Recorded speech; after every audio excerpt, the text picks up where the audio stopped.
الحمد لله نحمده ونستعينه ونستغفره ونؤمن به ونتوكل عليه ونعوذ بالله من شرور أنفسنا ومن سيئات أعمالنا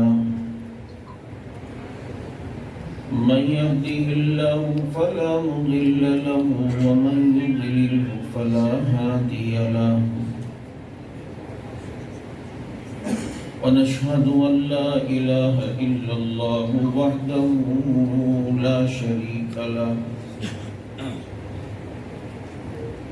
شريك له ولا نذير له ولا شفيع له ولا معين له ولا مشير له ولا وزير له ونشهد أن سيدنا وسندنا ومرشدنا وحبيبنا وطبيبنا وطبيب قلوبنا ومولانا محمدا عبده ورسوله صلى الله تعالى عليه وسلم.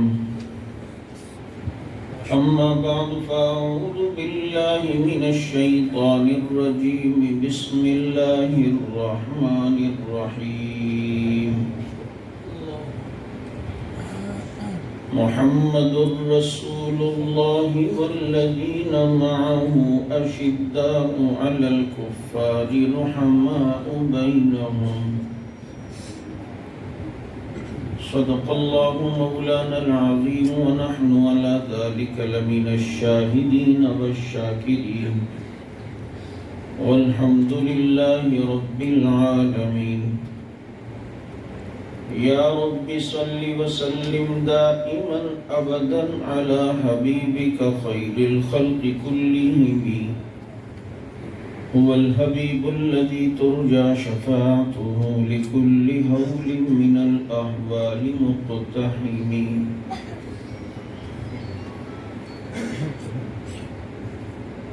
اس کی لوری کے لیے لفظ کہاں سے لاؤں؟ سارے عالم کے مقدر کو جگایا جس نے. سبحان اللہ. حسن یوسف دیکھ کر وہاں کٹی تھی انگلیاں اور چاند کٹ گیا یہاں انگلی کو دیکھ کر. اور کتنا بلند مقام ہے پایا صدیق نے، بستر نبی کے ساتھ لگایا صدیق نے. اور زینت کے خزانے کو الماس کہتے ہیں، لگے طلب پانی کی اسے پیاس کہتے ہیں. یوں تو سب کی پیاس بجھاتا ہے دریا، جو دریا کی پیاس بجھائے اسے عمر بن خطاب کہتے ہیں.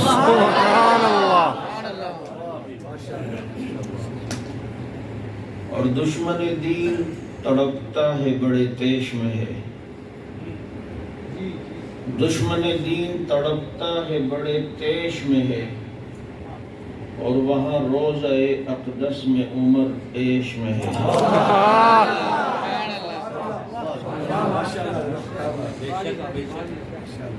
اور حالیہ جو گستاخیاں ہوئی حضرت عمر رضی اللہ تعالیٰ عنہ کی، اس کے حوالے سے کہنا چاہتا ہوں کہ جسے پتہ ہی نہیں اپنے باپ کا،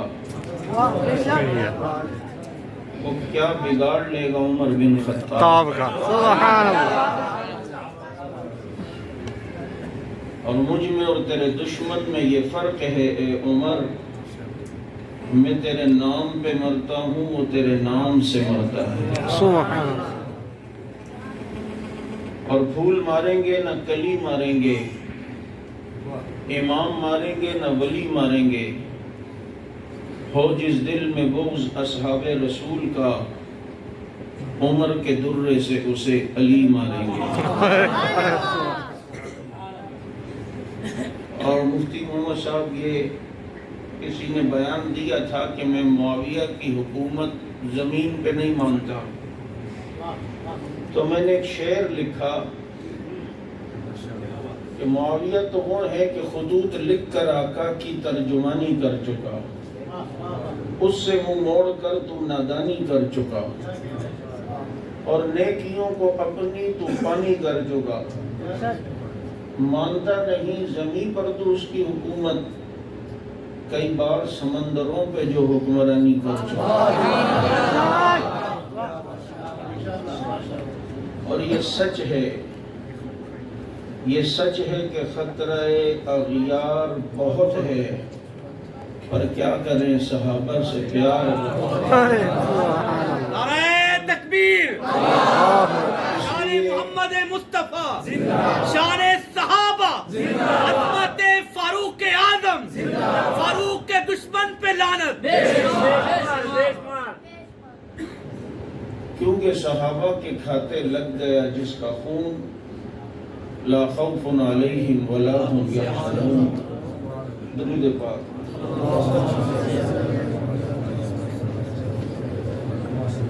واجب الاحترام معزز علماء کرام، گرامی قدر سامعین، عزیز ساتھی اور محترم دوست اور معزز بزرگوں، میں بڑا خوش ہو رہا تھا کہ 10 بج رہے ہیں، ادھر دیکھا تو 11 بج رہے ہیں۔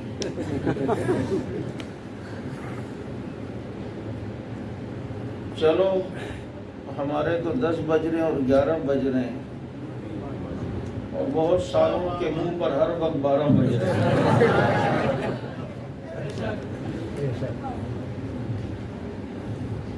واجب الاحترام عنوان بہت پیارا ہے کہ محمد چاند اور ستارے صحابہ، یعنی آسمان اگر خوبصورت نظر آتا ہے کہ وہ چاند چمک رہا ہوتا ہے، اس کے گرد ستاروں کا ایک جھرمٹ ہوتا ہے، تو یوں ہی مدینہ منورہ میں بھی ایک چاند چمکتا تھا اور اس کے گرد ستاروں کا ایک ہالہ ہوتا تھا، اور پھر وہ چاند ہمیشہ ستاروں کی جھرمٹ میں نظر آتا ہے، چاند اکیلا نظر نہیں آتا۔ تو وہ بھی ہمیشہ صحابہ کے درمیان رہا، یہاں تک کہ اگر کسی جگہ 313 ستاروں کی گنجائش تھی تو چاند کے ساتھ 313 ضرور نظر آ رہے تھے،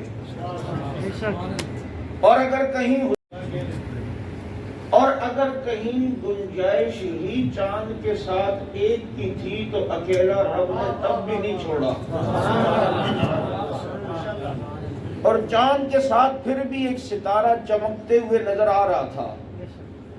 اور یہ آسمانوں کا ایک منظر آپ آسمان پہ دیکھتے ہیں کہ چاند کے ساتھ کبھی کئی ستارے نظر آتے ہیں، موسم کی وجہ سے کبھی زیادہ کبھی کم، کبھی ایک ستارہ نظر آتا ہے، اور کبھی یوں بھی نظر آتا ہے کہ گنجائش ہو ہی 2 کی تو چاند کے ساتھ پھر بھی 2 ضرور نظر آتے ہیں۔ سبحان اللہ۔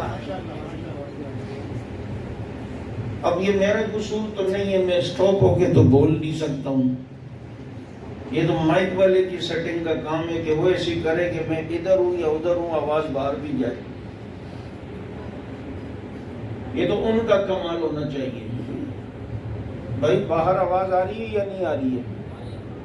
آ رہی ہے یا نہیں آ رہی؟ دیکھا آ رہی ہے تو جبھی تو جواب دے رہے ہیں کہ نہیں آ رہی۔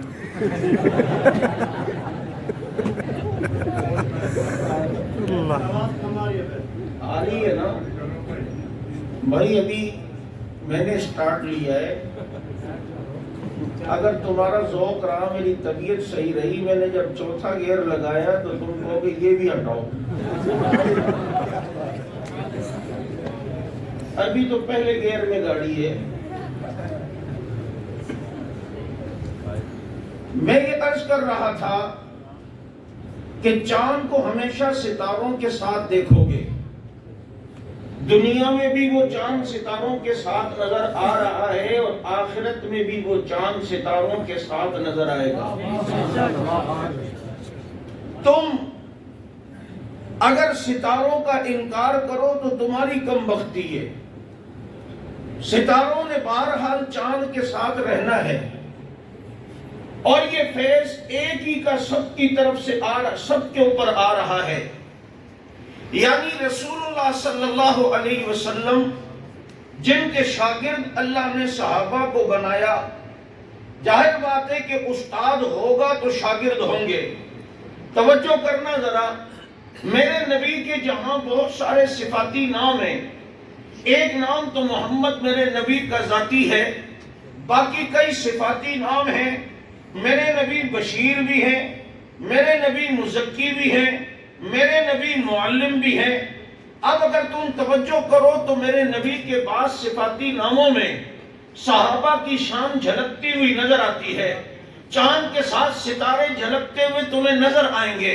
کیسے؟ اللہ نے میرے نبی کو معلم بنایا، استاد بنایا، یہ تو سب مانتے ہیں، لیکن اگر کوئی صحابہ کو نہیں مانتا تو اسے کہنا کہ بتا میرے نبی استاد ہیں یا نہیں، معلم ہیں یا نہیں، تو کہتے ہیں ہاں جی معلم تو ہیں۔ تو اس کو کہے کہ جناب معلم تو آدمی تب بنتا ہے کہ جب اس کے سامنے کوئی شاگرد بھی بیٹھے ہوں، جب اس کے سامنے زانو تلمس بھی کوئی طے کر رہے ہوں۔ اب کوئی درخت کے سامنے بیٹھ کر پڑھائے تو درخت کے استاد کو استاد تو نہیں کہا جاتا۔ کوئی اگر دیواروں کے سامنے اکیلے بیٹھا ہو تو اسے تو استاد نہیں کہا جاتا۔ اب میرے نبی کو اللہ نے اگر معلم بنایا تو بابا کوئی شاگرد ہیں جبھی تو معلم بنے ہیں۔ بابا آدمی امام تو تب کہلاتا ہے جب پیچھے کوئی مقتدی بھی ہو۔ اکیلا آدمی نماز پڑھ رہا ہو اسے کوئی بھی امام نہیں کہتا، لہذا امام تبھی کہا جاتا ہے جب پیچھے کوئی پڑھ بھی رہا ہو۔ اب میرے نبی بشیر ہیں، یعنی جنت کی خوشخبری سنانے والے۔ بابا کسی کو جنت کی خوشخبری سنائی ہے جبھی تو بشیر بنے ہیں، جنت کے پروانے دیے ہیں جبھی تو بشیر بنے ہیں۔ کسی کو کہا نعمان میں نے جنت میں دیکھا کہ تیری آواز میں قرآن سنا جا رہا ہے، عمر میں نے دیکھا کہ تیرا گھر جنت میں ہے، بلال میں نے دیکھا کہ تیری قدموں کی آہٹ جنت میں آ رہی ہے، علی میں نے دیکھا کہ تیرا گھر میرے گھر کے سامنے ہے۔ یہ دیکھو میرے صحابی کو دیکھو جنہیں اللہ نے جنتی بنا دیا۔ ادھر کسی کو بشارت دی ہے جبھی تو بشیر بنے ہیں، اور وہ بشارت تو سب کو دی ہے، لیکن کسی کو یوں بھی دی ہے کہ ابو بکر فی الجنہ، عمر فی الجنہ، عثمان فی الجنہ، علی فی الجنہ، طلحہ فی الجنہ، زبیر فی الجنہ، عبد الرحمن بن عوف فی الجنہ۔ یہ 10 عشرہ مبشرہ کو جو جنت کی بشارت دی، جبھی تو یہ بشیر بنے ہیں۔ معلم تو تبھی بنے کہ جب شاگرد بھی سامنے ہو، بشیر تو تبھی بنیں گے جب جنت کی خوشخبری کسی کو سنائی ہو۔ اور پھر اللہ نے میرے نبی کو کہا وَيُزَكِّيهِمْ، محبوبہ تجھے دنیا میں بھیجا اس لیے تاکہ تو لوگوں کا تزکیہ کرے، تاکہ تو دلوں کا تزکیہ کرے۔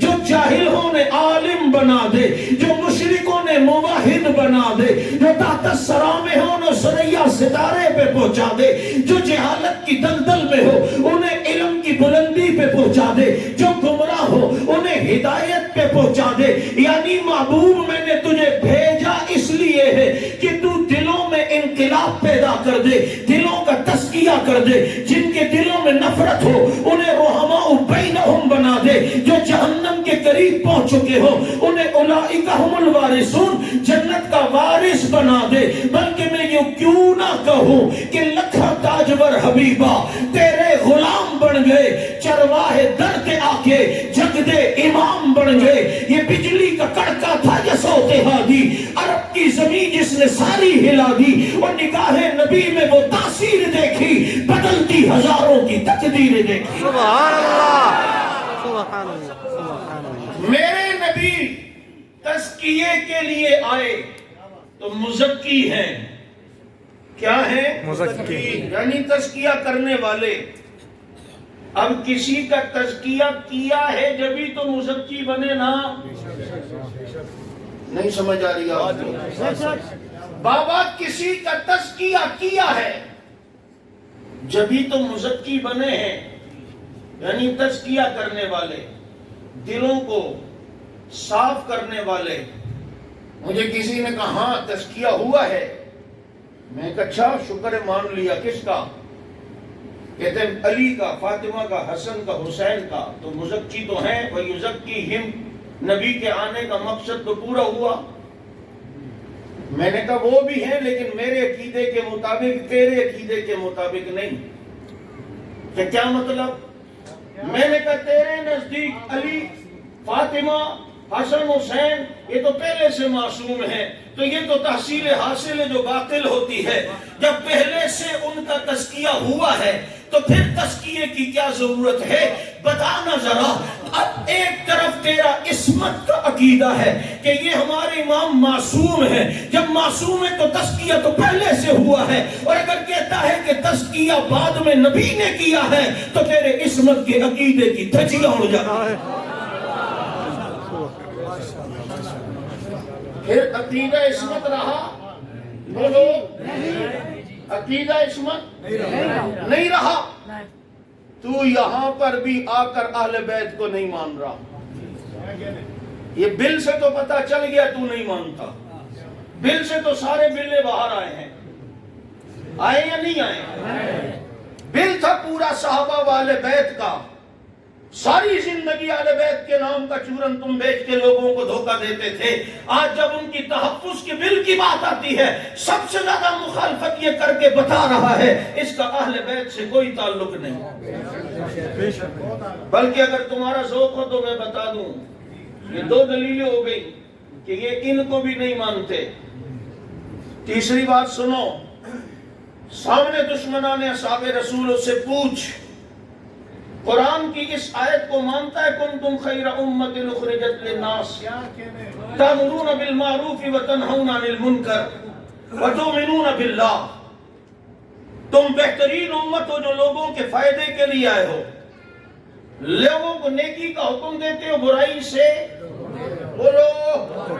توجہ، میں عام اس سے ہٹ کر گفتگو کی کوشش کرتا ہوں کہ کچھ دے کے جاؤں کہ کل کہیں بات بھی ہو تو سامنے والے کی بوتھی کو بند کرا سکو۔ انہیں بتا دو کہ حق نواز تو نہیں آیا تھا لیکن اس کا روحانی بیٹا رب نواز ضرور آیا تھا۔ وہ ایسے دلائل تمہارے لیے دے کر گیا ہے کہ دل جلوں کو پڑا فلک سے کام نہیں، جلا کے راکھ نہ کر دیں صحابہ کے غلام نہیں۔ سائل بنا کرو، مجیب نہیں۔ یہی مصیبت ہے، ہمارے پاس آتے ہیں، وہ جی یہ اشکال ہے، مرزا انجینئر نے یہ کیا ہے۔ مرزا کون ہوتا ہے؟ صحابہ پر اعتراض کرنے والا۔ بابا جسے گھر میں ماں نہیں جانتی وہ اعتراض ان پہ کر رہا ہے جن کو جنگل کے درندے بھی جانتے تھے، سبحان اللہ، سبحان اللہ، جن کو دریا بھی پہچانتے تھے، جن کو آسمان کے بادل بھی جانتے تھے۔ اعتراض ان پر۔ اور پھر کیا کہتے ہیں صحابہ پر اعتراض کرنے والے؟ اصل میں ہم حقیقت پسند ہیں۔ ایکچولی بات یہ ہے، یہ ایکچولی اور شیخ چلی والوں سے بچ کے رہا کرو۔ اصل میں ہم حقیقت پسند ہیں، جو بات حقیقت ہے وہ بتاتے ہیں۔ اگر تو اتنا ہی حقیقت پسند ہے تو پہلے اپنے باپ کی حقیقتیں بتا تو ہم مانیں کہ تو واقعی حقیقت پسند ہے،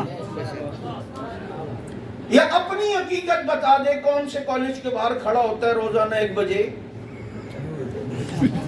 یا اپنی حقیقتیں بتا دے، کس کس کے نمبر تیرے موبائل میں ہیں۔ تجھے حقیقت پسندی کے لیے ملے تو وہ ملے جن کو اللہ نے دنیا میں جنتی ہونے کا سرٹیفکیٹ دے دیا، جنہیں اللہ نے وہ مقام دیا۔ میں نے رات بھی ایک جگہ کہا، یہ وہ عظیم لوگ ہیں جو نبی کے سامنے بیٹھے ہیں، اور تم جانتے ہو کہ نگاہ نبی میں کتنا اثر ہے جو ان کے دلوں پہ پڑتا تھا۔ آج تو کہتا ہے ایکس رے مشین، دیکھو کتنی روشنی ہوتی ہے، سلائڈ چلتی ہے، روشنی نکلتی ہے، وہ آپ کے کھال اور ہڈیوں کو کراس کرتے ہوئے آپ کی دل کی تصویر بھی ایکس رے پیپر پہ کھینچ کے لاتی ہے۔ یہ ایکس رے مشین کی روشنی۔ میں نے کہا میرے نبی کو رب نے قرآن میں سراج منیرہ کہہ کر سورج کہا ہے، تو پھر اس کی روشنی کتنی ہوگی؟ پھر وہ بھی تو کسی کی کھالیں اور ہڈیوں کو کراس کر کے ان کے دلوں تک پہنچی ہے اور دلوں کی تصویر سامنے لائی ہے۔ مجھے کسی نے کہا کہ وہاں کی روشنی کی تصویر کہاں آئی؟ میں نے کہا بتاؤں کہاں آئی؟ کہتا ہے کہاں؟ میں نے کہا جب کوئی کسی کے سامنے بیٹھا ہوتا ہے نا تو اس کی آنکھوں میں وہ اپنی تصویر دیکھتا ہے، اور محمد کی آنکھوں میں جن کی جھلک آتی تھی انہی کو دنیا نبی کے صحابہ کے تھی۔ سبحان اللہ نبی کی آنکھوں میں جن کی تصویر آتی تھی وہ کون؟ صحابہ۔ ہوئے ہوئے، صحابہ کی آنکھوں میں نبی کی تصویر، نبی کی آنکھوں میں صحابہ کی تصویر۔ بھائی قریب کوئی بیٹھا ہوتا ہے، کبھی غور کیا ہے؟ غور کیا ہے؟ غور ہی نہیں کیا، اس کو غور سے دیکھتے ہی نہیں ہے تم جو گھر پہ۔ ہاں نہ کسی نے کہا مولوی صاحب بیوی سے محبت و عشق کی باتیں کرنا ایسا ہی جیسے خارش کہیں اور ہو رہی اور کھجا کہیں اور ہو رہی۔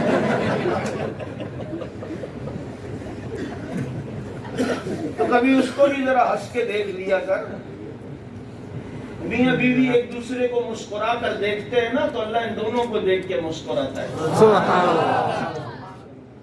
کبھی ان سے بھی پیار کی باتیں کر لیا کر سنت سمجھ کے، کہ نبی نے فرمایا عائشہ تو مجھے اتنی اچھی لگتی ہے جیسے کھجور کو شہد کے ساتھ لگا کے کھائے۔ سبحان اللہ سبحان اللہ۔ حضرت عائشہ نے فرمایا آپ مجھے اتنے اچھے لگتے ہیں جیسے کھجور کو مکھن کے ساتھ لگا کے کھایا جائے۔ سبحان اللہ۔ فرمایا عائشہ تیرا جواب بڑا پیارا ہے، تیرا جواب بڑا پیارا ہے۔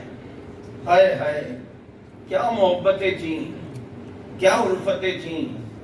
ایسا ہی تو نہیں اس کے گھر کو جنت کا ٹکڑا بنایا ہے، اس کے گھر کو بولنا جنت کا ٹکڑا۔ میں کہا کرتا ہوں جو جنت کا ٹکڑا ہے وہی تو میری ماں کا گھر ہے، اور جو میری ماں کا گھر ہے وہی تو جنت کا ٹکڑا ہے، اور جو جنت کا ٹکڑا میری ماں کا گھر ہے وہی تو نبی کا روزہ ہے۔ میں کہا کرتا ہوں مفتی صاحب، زہر صاحب، جو میں نے ایک مولوی صاحب نے بیان کیا جنت ماں کے قدموں کے نیچے ہے، جنت ماں کے قدموں کے نیچے۔ جمعے کے بعد وہ شخص گھر پہ چلا گیا، ماں کے پاؤں میں دیکھ رہا ہے، نیچے دیکھ رہا ہے، جنت نظر ہی نہیں آ رہی۔ کیونکہ بات سمجھنے کے لیے بھی تو عقل کی ضرورت ہوتی ہے نا۔ آ گیا واپس، مولوی صاحب آپ نے کہا تھا جنت ماں کے قدموں کے نیچے، میں تو دیکھ کے جوتی نظر آ رہی تھی، قالین نظر آ رہی تھی۔ اور مولوی صاحب نے کہا اللہ کے بندے بات یہ ہے کہ جنت ماں کے قدموں کے نیچے کا مطلب یہ تھوڑی ہے جنت نظر آتی ہے حصی جنت ہے، بلکہ ماں کی خدمت کر تو جنت ملے گی، احترام کر تو جنت ملے گی، ماں کا ادب کر تو جنت ملے گی۔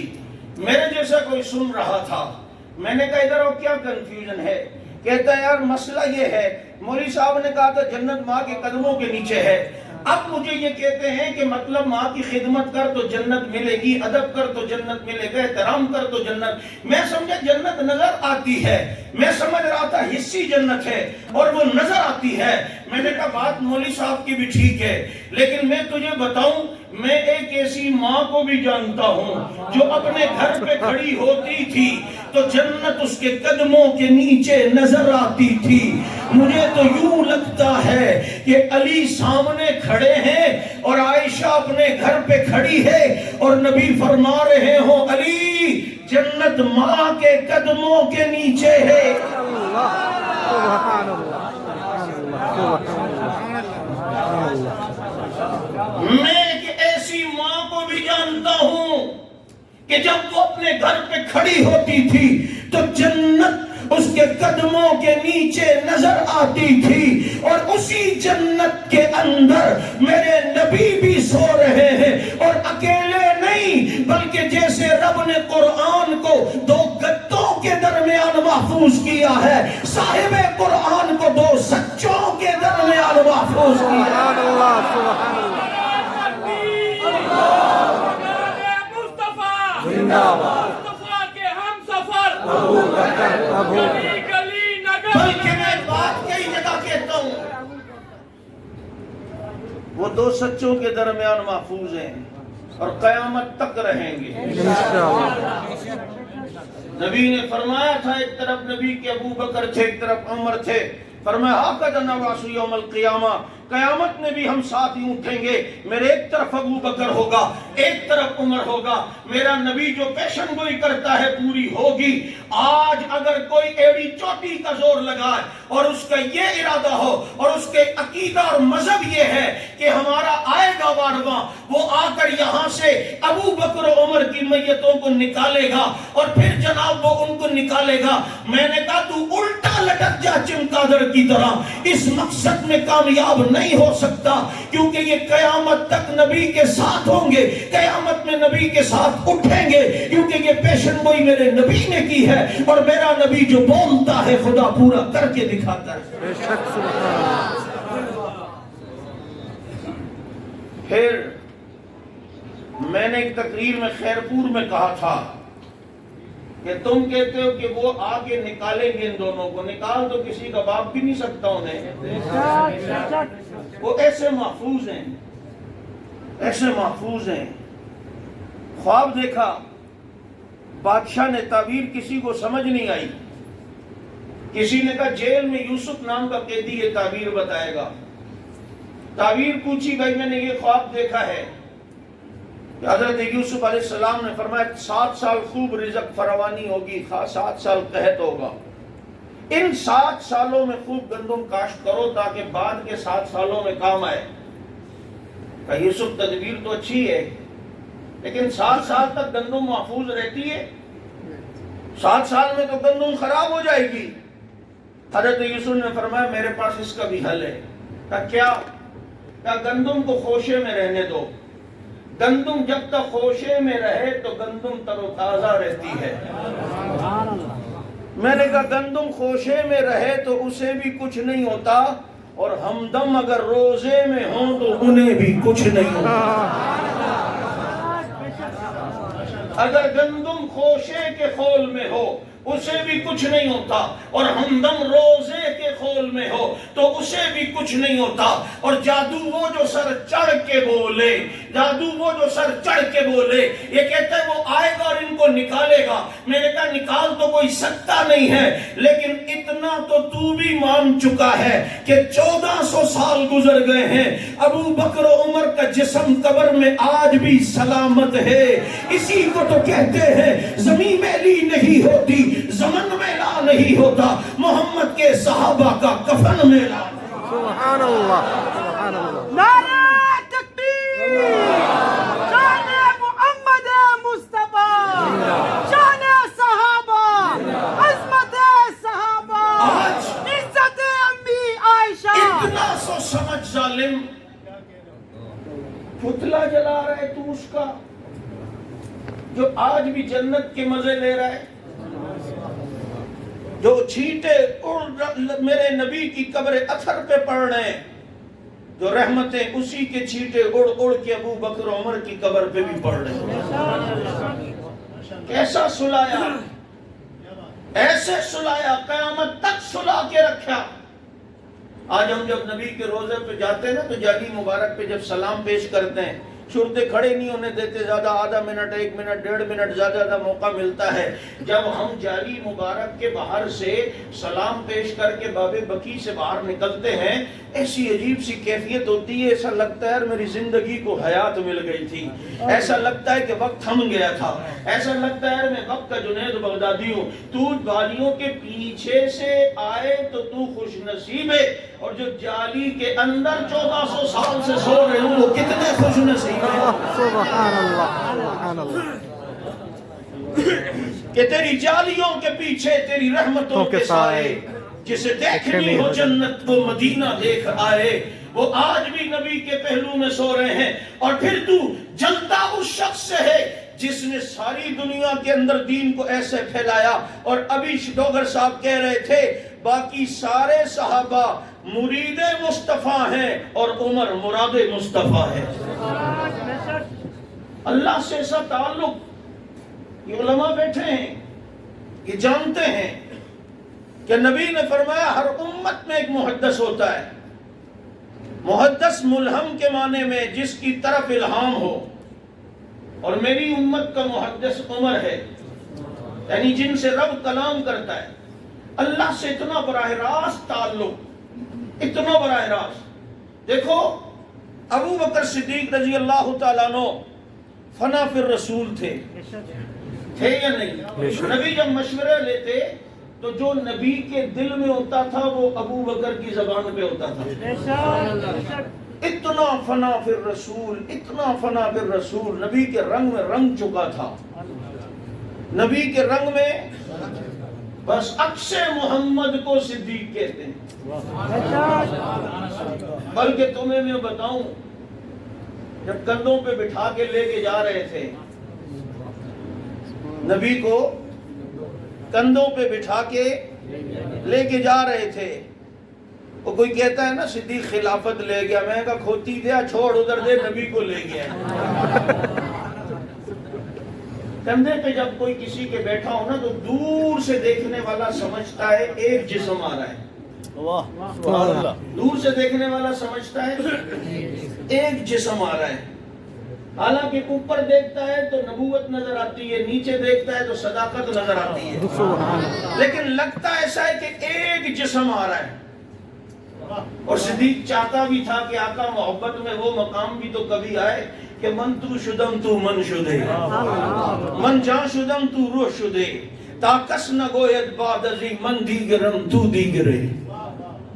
جو نبی کے دل میں ہوتا وہ ابو بکر کی زبان پہ ہوتا. اتنا فنا فی الرسول. ایک بزرگ کہنے لگے ابو بکر فنا فی الرسول تھا اور عمر فنا فی اللہ تھا.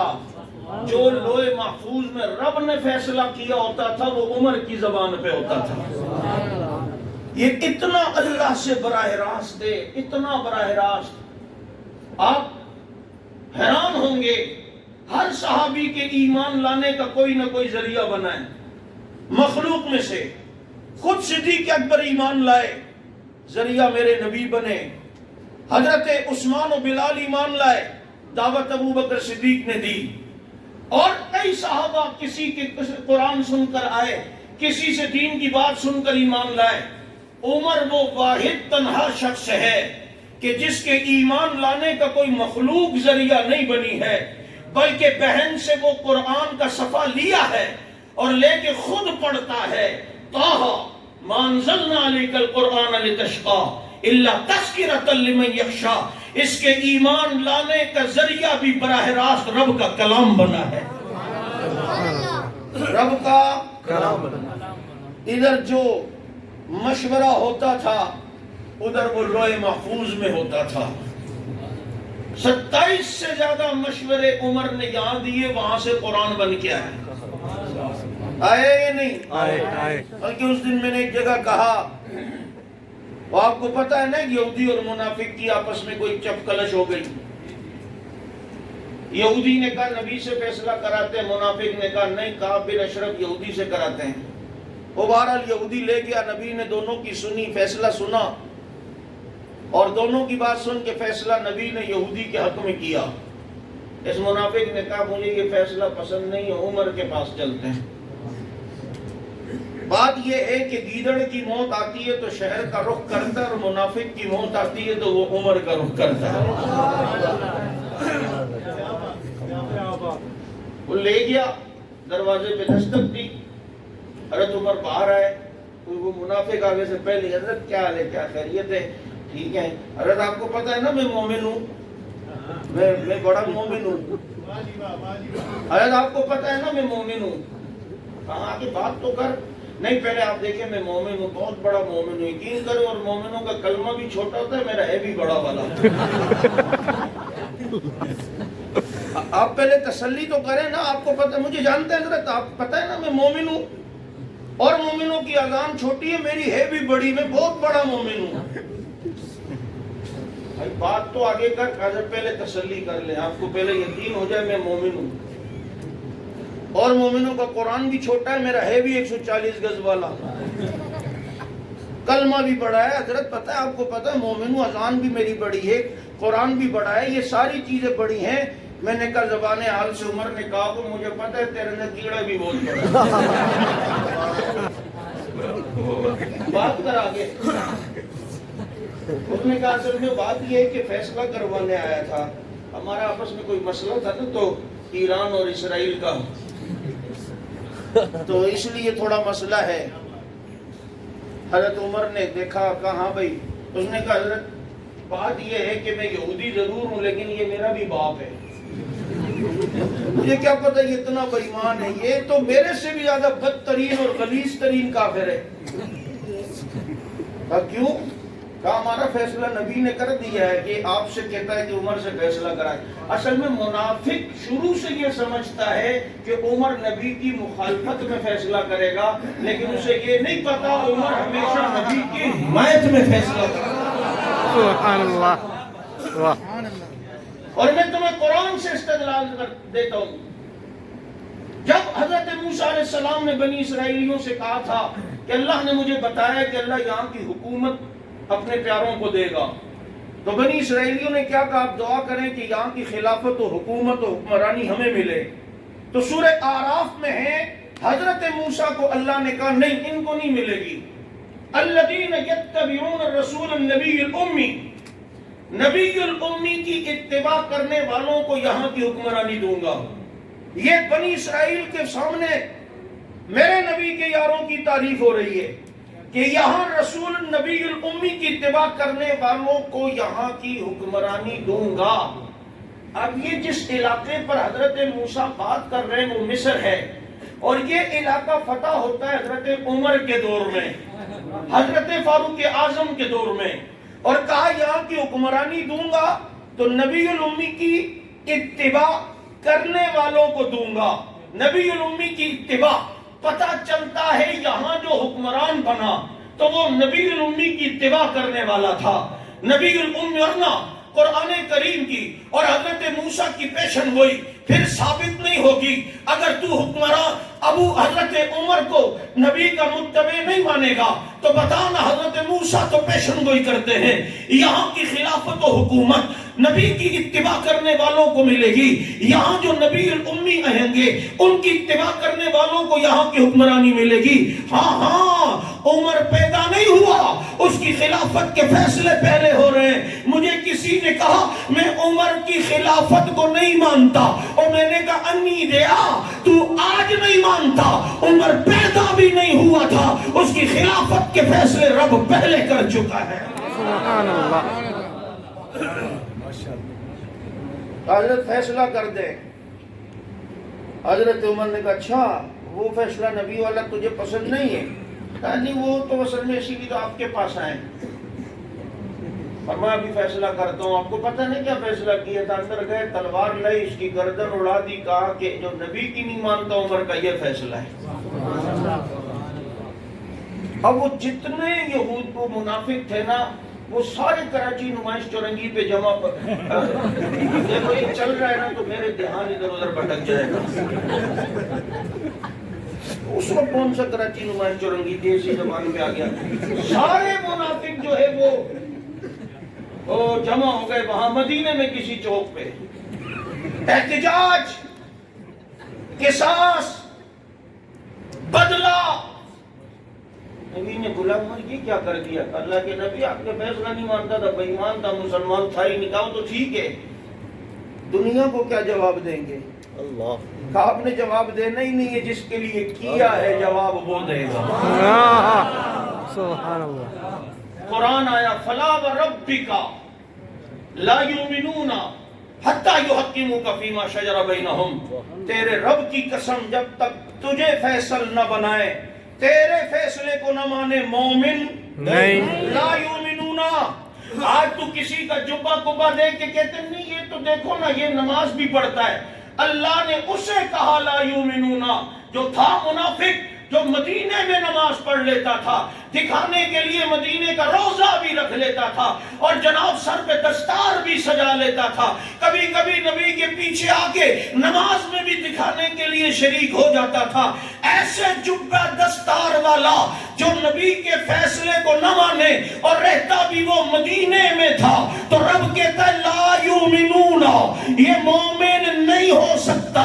تو پھر مجھے کہنے دے عائشہ عائشہ سے نکاح کرنا بھی تو نبی کا فیصلہ تھا، ابو بکر کو مسلح پہ کھڑا کرنا بھی تو نبی کا فیصلہ تھا، پھر فاروق اعظم کو رب سے مانگنا بھی تو نبی کا فیصلہ تھا، پھر عثمان کو اپنی 2 بیٹیاں نکاح میں دینا یہ بھی تو نبی کا فیصلہ تھا۔ جو اس وقت بھی نبی کا فیصلہ نہ مانے وہ بھی لا یؤمنون، اور جو آج بھی نبی کے فیصلے کو نہ مانے لا یؤمنون۔ سبحان وہ مومن ہو سکتا ہے؟ نہیں۔ بولو نہیں۔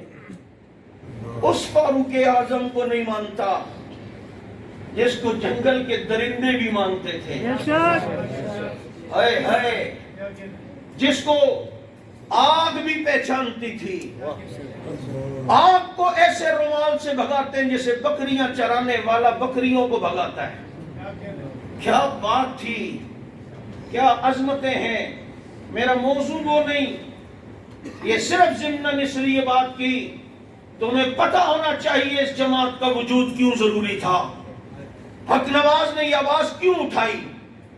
اگر یہ نہ ہوتے تو آج ان گستاخوں کا تعاقب کرنے والا اور انہیں پابند سلاسل کرنے والے نہ ہوتے۔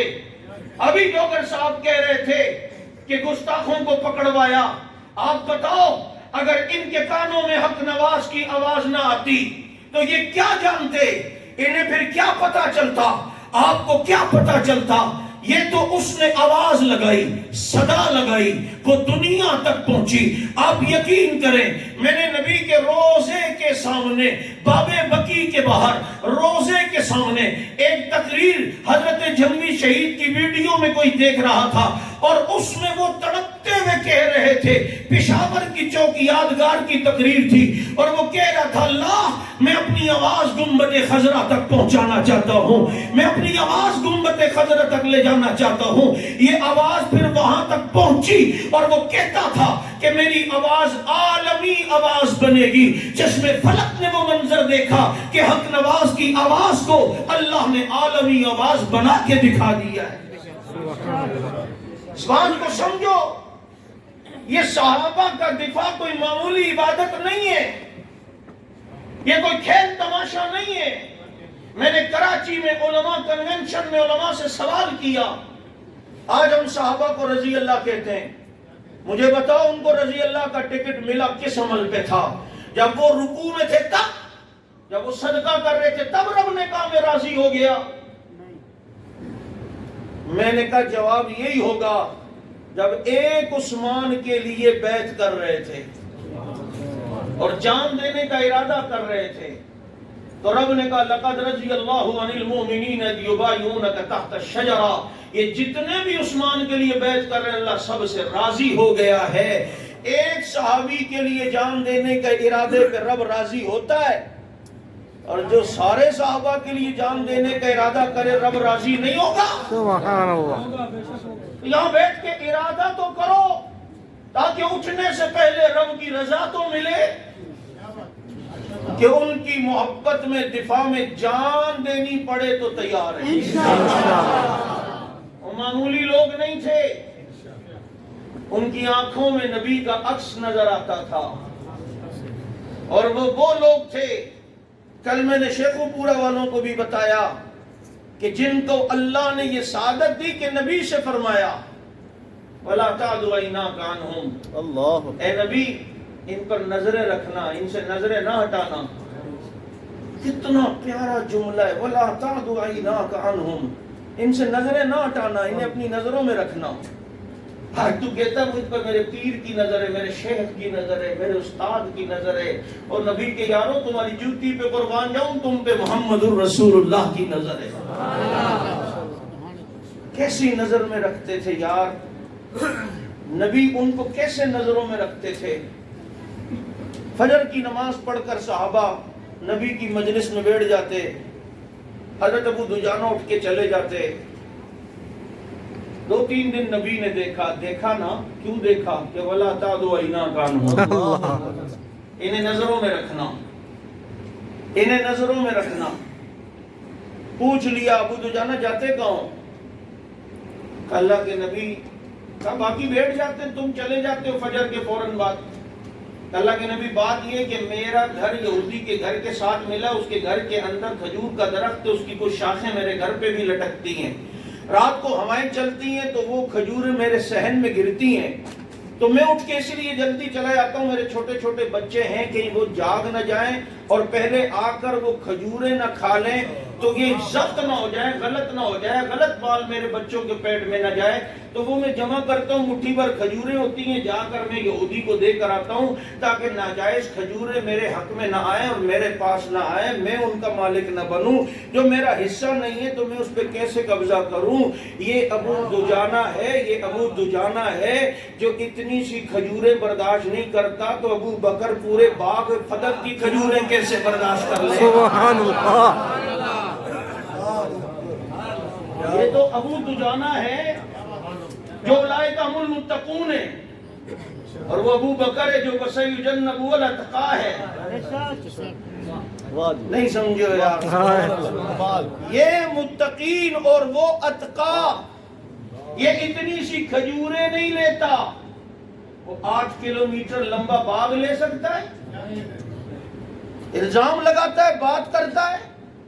جس نے اپنا سب کچھ نبی پہ قربان کر دیا ہو، سب کچھ جس نے نبی پہ لٹا دیا ہو، اس پر بات. جس نے تن کے کپڑے بھی بیچ کر نبی کو دے دیے ہوں، جس کا جو کچھ تھا نبی کی جھولی میں ڈال دیا ہو، ریشم کی دکانیں نبی کی جھولی میں، گھر بار بیچ کے نبی کی جھولی میں، تبوک میں اعلان ہوا سوئی تک بھی لا کر نبی کی جھولی میں. میں کہا کرتا ہوں سب کچھ جھولی میں ڈال کے، کبھی اس نے تنہائی میں دعائیں کی ہوگی، ربا کچھ بدلہ تو دے، میرا جو کچھ تھا محمد کی جھولی میں ڈالا ہے، مجھے بھی تو کچھ دے. سبحان اللہ سبحان اللہ. اب آسمان کے ستارے سونے کے بنا کر صدیق کو دیے جائیں تو یہ تو بدل ہو نہیں سکتا، وفا اتنی ہے کہ بدل یہ ہو نہیں سکتا. رب نے نظام بنایا، صدیق غار میں نبی کو لے گئے، اپنی جھولی پھیلائی، اور نبی کا سر اقدس جب صدیق کی جھولی میں آیا تو میرا وجدان کہتا ہے رب نے کہا ہوگا صدیق تیرا جو کچھ تھا تو نے میرے محبوب کی جھولی میں ڈالا، میرا جو کچھ تھا سبحان اللہ. اللہ اللہ سبحان اللہ سبحان اللہ. کچھ تھا تو نے میرے محبوب کی جھولی میں ڈالا، اور میرا جو کچھ تھا آج میں نے تیری جھولی میں ڈالا. یہ نہ ہوتا تو کچھ بھی نہ ہوتا. یہ جھولیاں ہی بڑی برکتوں والی اور خوش قسمتی ہیں کہ غار میں صدیق کی جھولی میں اور مزار کی طرف جاتے ہوئے صدیقہ کی جھولی میں. ہائے ہائے، انہی جھولیوں سے دعائیں انشاءاللہ ہم لیں گے انشاءاللہ. یہ معمولی عبادت نہیں، یہ صحابہ کی چوکیداری ابو بکر کرنا یہ کوئی معمولی عبادت نہیں ہے. ہم لوگ سمجھتے ہیں یہ فارغ لوگ ہیں. سید احمد شاہ بخاری رحمت اللہ علیہ حضرت مدنی رحمت اللہ علیہ کے شاگردوں میں سے ہیں. سید احمد شاہ بخاری جنہوں نے ثانیس نین پر سب سے پہلی کتاب دنیا میں ثانیس نین کے موضوع پر جس شخصیت نے لکھی، سید احمد شاہ بخاری. حضرت مدنی سے کہا حضرت میں آپ سے بیعت ہونا چاہتا ہوں. حضرت مدنی نے فرمایا کہ تحریک چل رہی ہے، لگتا ہے پاکستان بن جائے گا، تم وہاں ہوگے میں یہاں ہوں گا، تو پھر ایسا تو نہیں نا کہ شیخ سے تو ملنا بھی چاہیے، ایسے سے بیعت ہو جو وہاں ہو، تم وہاں کے ہو. چنانچہ کہتے ہیں میں نے ایک دن خواب دیکھا، ایک بزرگ کو دیکھا کہ ان کے جسم سے دودھ اور شہد کی نہریں نکل رہی ہیں، تو میں سمجھ گیا یہ دودھ اور شہد کو خواب میں دیکھنا یہ فیض کی علامت ہے. لیکن میں اس بزرگ کو جانتا نہیں تھا. میں نے اپنے چند ملنے والوں سے کہا کہ یار میں نے اس صورت کے بزرگ دیکھے، اگر کبھی تمہیں پتہ چلے تو بتاؤ، میں ان سے بیعت ہوتا ہوں. ایک دن اتفاق سے ان کا ایک دوست آیا اور کہا بخاری صاحب آپ نے جس بزرگ کو خواب میں دیکھا ان جیسے ایک بزرگ فلاں علاقے میں آئے، میں دیکھ لیتے ہیں. جب دیکھا تو پہچان لیا، کہا یہی تھے جن کو میں نے خواب میں دیکھا، اور ان سے بیعت ہوئے، اور ان کا نام غلام احمد سہواگ رحمت اللہ علیہ تھا. ان سے بیعت ہوئے. اب یہ سید احمد شاہ بخاری چونکہ مناظر بھی تھے، مدرس بھی تھے، اور صحابہ دشمنوں کے خلاف بہت زیادہ تقریریں کرتے تھے، خاص کر صدیق اکبر ان کا خاص موضوع تھا۔ اپنی زندگی کا آخری جمعہ مولانا منظور چنیوٹی رحمت اللہ علیہ کی مسجد میں شان صدیق اکبر ہی پر پڑھایا تھا۔ اور لوگوں کی نظر میں تو یہ جو لوگ ہوتے ہیں جو دین کے دشمنوں کے خلاف لگے ہوتے ہیں، کہتے ہیں فارغ مولوی ہیں، ایسے ہی ان کے متعلق بھی لوگ یہ سوچ رہے ہوں گے۔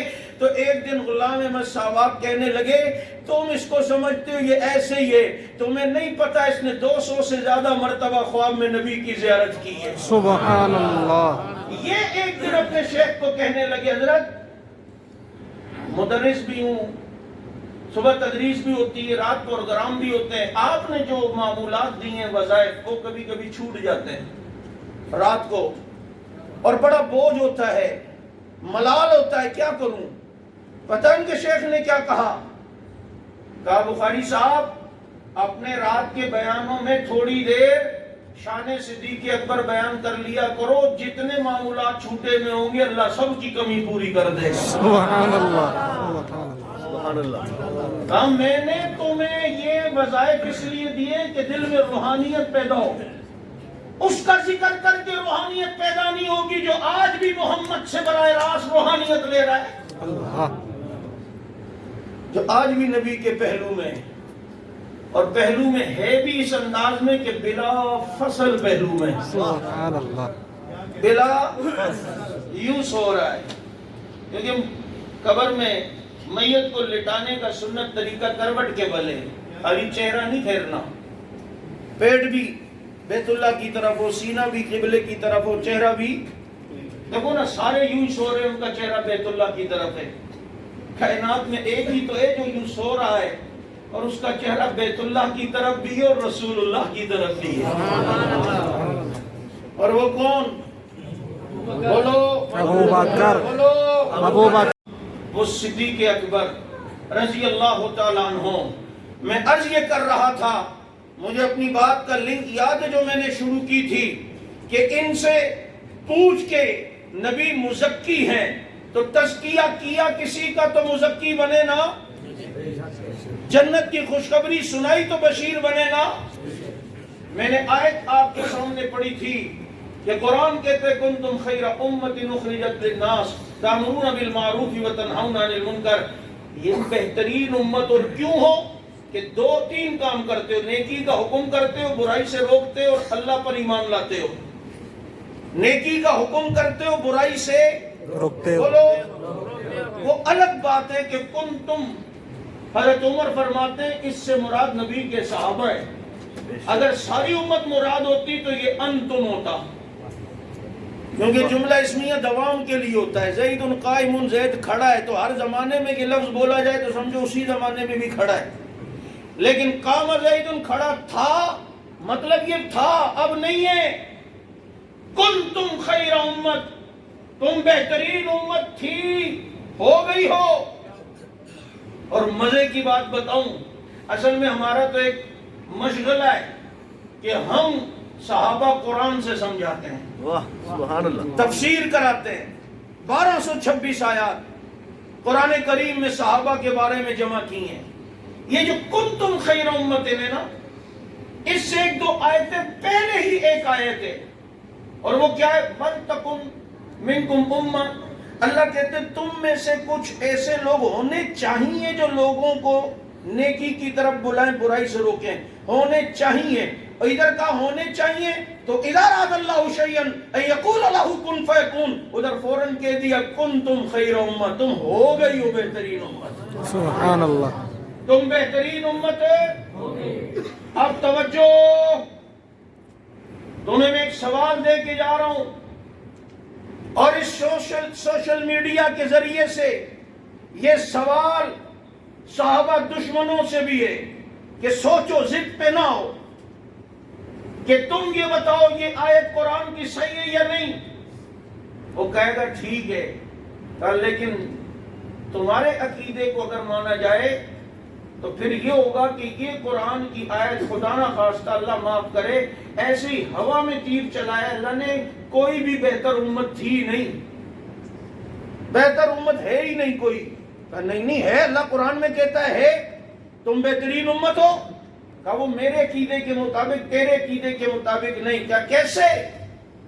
ادھر اللہ کہتا ہے کہ تم بہترین امت اس لیے کہ نیکی کا حکم کرتے اور برائی سے روکتے ہو۔ تمہارا عقیدہ ہے کہ نبی پر ایمان لانے والا ایک طبقہ تو وہ تھا جو ظاہر میں ایمان لائے، جیسے ابو بکر، عمر، عثمان دل سے ایمان ہی نہیں لائے تھے، اور ایک طبقہ وہ تھا جو ایمان تو لایا لیکن پھر وہ تقیے میں رہا۔ وہ کیا رہا؟ تقیے میں رہا۔ نبی کے بعد ایمان ان کا تھا نہیں ایک طبقے کا، اور ایک کا تھا لیکن وہ تقیے میں رہا۔ تو اللہ کہتا ہے تم بہترین امت ہو، نیکی کی طرف بلاتی ہو، برائی سے روکتے ہو۔ تو ایک طبقہ تو ان کے مسلمان ہی نہیں، وہ تو ایک طبقہ ایسا ہے جس نے نیکی کا حکم نہیں کیا، برائی سے روکا نہیں۔ فدق لے لیا، روک ہی نہیں سکے برائی سے۔ قرآن اصلی لے گئے، برائی سے یہ روک ہی نہیں سکے۔ جناب گھر جلا دیا، برائی سے یہ روک ہی نہیں سکے۔ اگر تیری بکواسات مانی جائے تو یہ طبقہ جو نیکی کا حکم بھی نہیں کر سکا، برائی سے روک بھی نہیں سکا، وہ تقیے کی چادر میں رہا، اور ایک طبقہ ایمان ہی نہیں لایا، تو بتانا پھر نیکی کا حکم کس نے کیا ہے؟ پھر برائی سے روکا کس نے ہے؟ جب برائی سے روکا نہیں، نیکی کا حکم کوئی نہیں کر سکے، تو کنتم خیر امت یہ کیسے پھر صحیح ہو سکتا ہے؟ یہ تبھی صحیح ہو سکتا ہے جب تجھے اہل و سنت کا عقیدہ ماننا پڑے گا کہ دونوں طبقے ایمان والے، صحابہ بھی اہل بیت بھی، وہ بھی ایمان والے، یہ بھی ایمان والے، اور جو ان کے مانے وہ بھی ایمان والا، وہ بھی ایمان والا۔ آؤ میرے دوستو، عظمت اصحاب رسول کا پھریرا لے رہو، اور تحفظ ناموس اصحاب رسول یہ در حقیقت نبی کا تحفظ ہے، نبی کی ناموس کا تحفظ ہے، نبی کی رسالت کا تحفظ ہے۔ آج ہم صحابہ اس لیے کرتے، یہ در حقیقت نبی کی تعریف ہے۔ میں ایک بات کئی جگہ کہتا ہوں، میں اس دن ایبٹ آباد میں، آپ بھی تھے وہاں، میں سفر کر رہا تھا، وہاں ایک ایبٹ آباد کے کالج یا کسی انسٹیٹیوٹ کے اندر بہترین رزلٹ آیا تھا، تو انہوں نے جگہ جگہ سائن بورڈ لگائے ہوئے تھے اور اپنے استادوں کی، ٹیچرز کی تصویریں لگائی ہوئی تھی کہ ہمارے کالج نے ٹاپ کیا ہے اور بہترین رزلٹ ایبٹ آباد میں لائے ہیں۔ لیکن ان پینافلیکسوں پر ایک جملہ سب پر لکھا تھا۔ میں ساتھیوں سے پوچھ رہا تھا راستے میں، یار موضوع کیا ہونا چاہیے، کس بات پہ بات کروں، تو ایک دم اس سائن بورڈ پر میری نظر پڑی پینافلیکس پر، اور وہاں ایک جملہ لکھا تھا کہ استاد کی قابلیت طلبہ کے بہترین مستقبل کی ضمانت ہے۔ نہیں سمجھے ہو یار؟ استاد کی قابلیت طلبہ کے بہترین مستقبل کی ضمانت ہے۔ میں نے دیکھا، میں کا موضوع مل گیا۔ آج اگر اس کالج نے ٹاپ کیا ہے تو وجہ یہ بتائی جا رہی ہے کہ استاد قابل تھا، اس لیے طلبہ کا نتیجہ اچھا آیا۔ استاد قابل تھا، اس لیے اسٹوڈنٹس کا رزلٹ اچھا آیا اور انہوں نے ٹاپ کیا ہے۔ آج کا استاد قابل ہو تو طلبہ کا نتیجہ اچھا آتا ہے، اور جسے استاد رکھے ہی خود اللہ، پھر اس استاد کے طلبہ کا رزلٹ اچھا کیوں نہ آئے، پھر وہ کامیاب کیوں نہ ہو، پھر انہیں رضی اللہ کا تمغہ کیوں نہ ملے۔ تو اس سے پتہ چلتا ہے شاگردوں کی تعریف یہ در حقیقت استاد کی تعریف ہوتی ہے۔ درخت اپنے پھل سے پہچانا جاتا ہے، قرآن اپنے پاروں سے پہچانا جاتا ہے، محمد اپنے یاروں سے پہچانا جاتا ہے۔ سبحان اللہ۔ آؤ ان کی عزت و ناموس کے لیے میدان عمل میں یہ کہتے ہوئے آؤ کہ فنا فی اللہ کی تہ میں بقا کا راز مضمر ہے، جسے مرنا نہیں آتا اسے جینا نہیں آتا۔ وما علینا الا البلاغ۔